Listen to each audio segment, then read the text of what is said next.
اب آپ کو بتائیں کہ اقتصادی رابطہ کمیٹی نے بیرون ملک جو پاکستانی مقیم ہیں ان کو سنا دی ہے ایک خوشخبری۔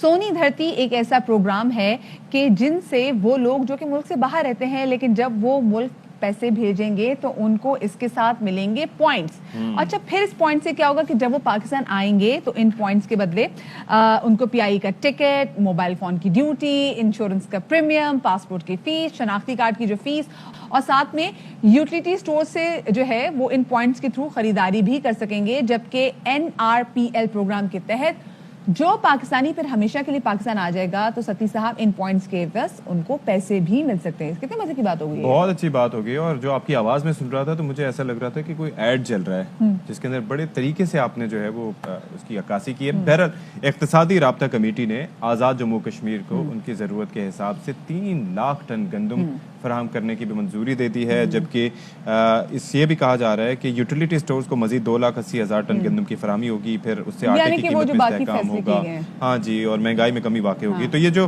سونی دھرتی پروگرام ہے اس حوالے سے ہم ذرا بات کر لیتے ہیں۔ مزمل اسلم صاحب ہمیں جوائن کر رہے ہیں۔ پہلے ہمیں ماہر معیشت کہتے تھے، اب یہ ہیں ترجمان وزارت خزانہ، ماہر معاشیات ہونے کے ساتھ ساتھ۔ تو بہت بہت مبارک ہو سر، اور بہت شکریہ آپ نے ہمارے لیے وقت نکالا۔ یہ جو پروگرام ہے سونی دھرتی پروگرام، اس کے تحت جو ریلیف دیا جا رہا ہے یہ کتنا ان کے لیے کیچی ہوگا، کتنا اٹریکٹیو ہوگا؟ شکریہ۔ سب سے پہلے تو میں آپ کو ایک بات بتاؤں کہ مجھے treat as an economist first, کیونکہ ہم نے بہت سارے آپس میں پروگرام کیے اور ہمیشہ ہم کوشش یہی کرتے ہیں کہ لوگوں تک رائٹ میسج پہنچائے، اور دیٹ ول بی مطلب آگے بھی یہی تھیم ہوگی انشاءاللہ۔ اب بات آئی انشاءاللہ تعالیٰ یہ سونی دھرتی پروگرام جو ہے، دیکھیں اس وقت پاکستان اگر بچا ہوا ہے نا اللہ تعالیٰ کے بعد، تو یہ اوورسیز پاکستانی کی بیساکھیوں پہ جو ہے پاکستان چل رہا ہے، کیونکہ اوورسیز پاکستانی ایک سال میں لگ بھگ پچھلے سال 29 ارب ڈالر انہوں نے پاکستان میں بھیجے ہیں، اور پاکستان کی برآمدات جتنی ہے اس سے زیادہ اوورسیز پاکستانی جو ہے پاکستان میں پیسہ بھیج رہے ہیں۔ تو آپ اس سے اندازہ لگائیں کہ کتنے اہم ہیں یہ جو ہمارے جو گھر چل رہے ہیں یا حکومت کے معاشی امور، اگر یہ اوورسیز پاکستانی کا پیسہ نہ آئے تو پاکستان کا دیوالیہ ہو جائے گا۔ تو اب ان کو بھی جو ہے فیسیلیٹیٹ کرنا چاہیے، ماڈرن دنیا آ گئی ہے۔ دوسرا پاکستان کا ایک مسئلہ رہا ہے کہ ہمیشہ پیسہ ان آفیشیل چینل سے آتا رہا ہے۔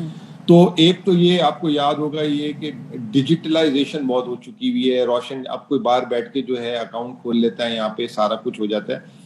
اب اس کو جو ہے تھوڑا سا اور انسینٹیو کر دیا، بیس کر دیا کہ اگر آپ پیسے بھیجیں گے یہاں پہ تو آپ کو 1% یا اس سے زیادہ جو ہے اس کے اگینسٹ پوائنٹس مل جائیں گے۔ میں ایگزامپل دیتا ہوں آپ کو، رقم پہ بتائیے گا کہ کتنی رقم پہ ہمیں پوائنٹ ملے گا۔ فرض کرے اگر کوئی پاکستان جو ہے 50,000 بھیجتا ہے تو 50,000 کے وجہ اس کو کتنے پوائنٹس ملیں گے؟ دیکھیں آپ 50,000 کو چھوڑ دیں، میں بولتا ہوں $1 کو لے لیں، ہر $1 پہ 1% ملے گا اسے، یعنی کہ اگر ابھی اس وقت $1.70 ڈالر ہے تو اس کو $1.70 کے برابر پوائنٹ مل جائے گا۔ تو مثال کے طور پہ اگر کسی نے $100 بھیجے تو اس کو 100 پوائنٹ مل جائیں گے۔ تو یہ اس کے پوائنٹس، جیسے ہم کریڈٹ کارڈ استعمال کرتے ہیں تو ہمارے پوائنٹس جمع ہو جاتے ہیں، اسی طریقے سے یہ جو پوائنٹس ہیں پھر ہمارے جمع ہو جائیں گے۔ اب ہم اس پوائنٹس کے بڑے اچھے استعمال کر سکتے ہیں۔ اب ہم اس سے PIA کی ٹکٹ خرید سکتے ہیں، ہم اگر اپنا پاسپورٹ باہر بیٹھ کے رینیو کرا رہے ہیں تو ان پوائنٹس کا استعمال کر سکتے ہیں، شناختی کارڈ رینیو کرا رہے ہیں تو ان پوائنٹ کا استعمال کر سکتے ہیں۔ اگر ہم نے کچھ سامان خریدنا ہے یوٹیلیٹی سٹور سے جا کے، ہم اس کے اگینسٹ وہ پوائنٹ یوز کر سکتے ہیں۔ تو جو بھی اوورسیز پاکستانی، جیسے اس کی فیملی یہاں بیٹھی ہے تو جو فیملی کے اس طرح کی چیزیں ان پوائنٹ سے استعمال ہو جائے گا۔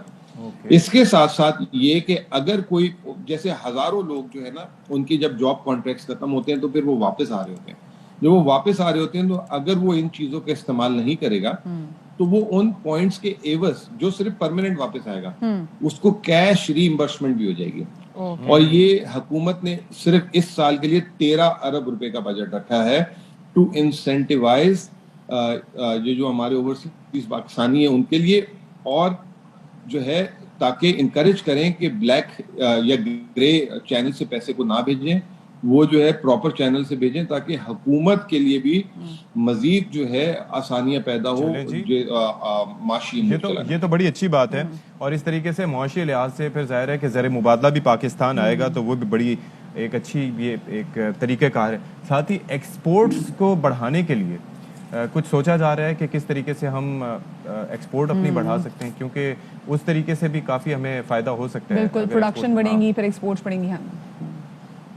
دیکھیں, میں چند میٹنگوں کا حصہ بنا ہوں جب سے اس میں ہوا, تو میں آپ کو اتنا بتا سکتا ہوں کہ جتنا میٹنگز میں یہاں پہ فوکس ہو رہا ہے کہ برآمدات کو بڑھانے کے لیے, پہلے ہم چھوٹے سے بڑے ہو گئے, ہم نے صرف ایک ہی چیز دیکھی, ٹیکسٹائل ٹیکسٹائل ٹیکسٹائل.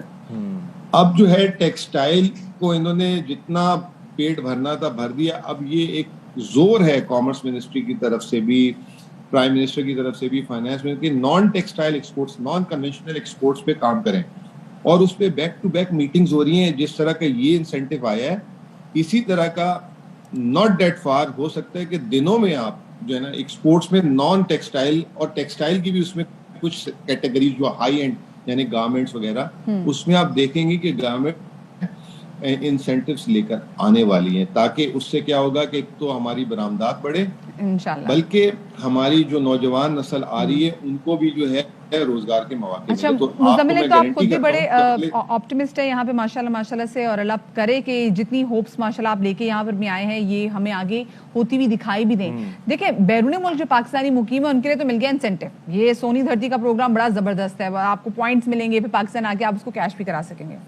جو اندرون ملک جو لوگ رہتے ہیں ان کے لیے اقتصادی رابطہ کمیٹی نے کیا کچھ فیصلے کیے گئے ہیں, ان کی زندگی تھوڑی پرسکون کیسے ہوگی, کب کم ہوگی مہنگائی؟ دیکھیں, اب میں آپ کو بتاتا ہوں کہ اب مہنگائی ایک تو ہم سب کو پتہ ہے, اس وقت آپ اور ہم کنونس ہو گئے ہیں, اب تو ہماری مقامی اخباروں نے بھی لکھنا شروع کر دیا کہ عالمی مہنگائی ہے. کل ڈان کی سٹوری تھی, اس نے کہا کہ سپٹمبر کے مہینے میں سوری ٹو کٹ یو, لیکن وہاں پہ پرچیزنگ پاور لوگوں کی بڑھ رہی ہے, سم ہاؤ ہماری پرچیزنگ پاور کم ہوتی جا رہی ہے, دن بدن کم ہوتی جا رہی ہے. سو اس لیے لوگوں کو مہنگائی زیادہ بری ہٹ کر رہی ہے. اور ایک اور فیکٹر میں ایڈ کر دوں, ایک اور فیکٹر اس کے اندر ایڈ کر دوں کہ وہ چیزیں جو کہ ہم امپورٹ کر رہے ہیں یا باہر سے خرید رہے ہیں ان کا اثر پڑنا تو چلے ایک اپنی جگہ ہے, لیکن جو چیزیں پاکستان میں پیدا ہو رہی ہیں ان کی پرائسز کا بڑھنا وہ الارمنگ ہے. اچھا, میں اب یہیں پہ آنا چاہ رہا تھا کہ ہمارے بس میں, حکومت کے بس میں جو باہر سے چیزیں آ رہی ہیں ان کو تو کم کرنا بہت مشکل کام ہے. صرف میں آپ کو ایک ہفتے کے فیصلے سنا دیتا ہوں. حکومت پاکستان نے اعلان کر دیا ہے کہ 90 روپے کلو چینی باہر سے اس وقت میں نے پرسوں لیے چینی ایک جگہ سے 111 روپے کلو, جو کراچی میں سٹورز ہوتے ہیں, 90 روپے کلو چینی کے لیے جو ہے نا اقدامات جاری کر دیے گئے ہیں, اور جہاں پہ اس سے زیادہ مہنگی ہو رہی ہے وہاں پہ چھاپے مارنا شروع کر دیں گے. نمبر 1 چینی پہ آ جاتے ہیں. نمبر 2 آٹے پہ آ جاتے ہیں. آٹے میں پچھلے 2 ہفتے میں جو ہے پنجاب میں 1250 سے ریٹ جو ہے 20 کلو کے تھیلے کا 1100 ہو گیا, کیونکہ حکومت نے اپنے گندم کے ذخائر کے گودام کھول دیے اور ہر روز وہ جو ہے اس میں فراہمی شروع ہو گئی. سندھ حکومت 1 مہینے سے بولا گیا ان کو, وہ ابھی تک انہوں نے نہیں کھولا. پورے پاکستان میں سب سے مہنگا اس وقت آٹا کراچی میں 1380 روپے 20 کلو کا. ابھی میں میٹنگ کا پارٹ تھا, بلکہ پریس ریلیز بھی میں نے نکالی, جس میں وزیر خزانہ نے برہمی کا وہ ادھر سندھ حکومت سے اظہار کیا کہ آپ کس کا انتظار کر رہے ہیں. ابھی بھی انہوں نے کہا کہ جی ہم 15 اکتوبر کو کریں گے. دیکھیں, کچھ حصہ جو ہے نا وفاقی حکومت کا نہیں, صوبائی حکومتوں کو ساتھ دینا ہوتا ہے. یہ ہو گیا نمبر 2. تیسرا یہ کہ اس وقت جو سب سے زیادہ ہم ساروں کو مہنگائی میں اثر پڑا ہے وہ کھانے کا تیل تھا, وہ جو ہے تقریباً 100% بڑھ گیا. حکومت نے اس پہ بھی کل پریس ریلیز نکل گئی ہے کہ اپنے جو محکموں کو بولا ہے کہ آپ ہمیں یقین دہانی کرائیں کہ یہ جو ہم ٹیکس کم کریں گے, آگے گھی اور تیل کی مل والے وہ ٹیکس جو ہے لوگوں کو پاس آن کر دیں, وہ 30 سے 40 روپے. بہت مختصر, بہت شکریہ جی. مزمل ہمارے ساتھ موجود تھے.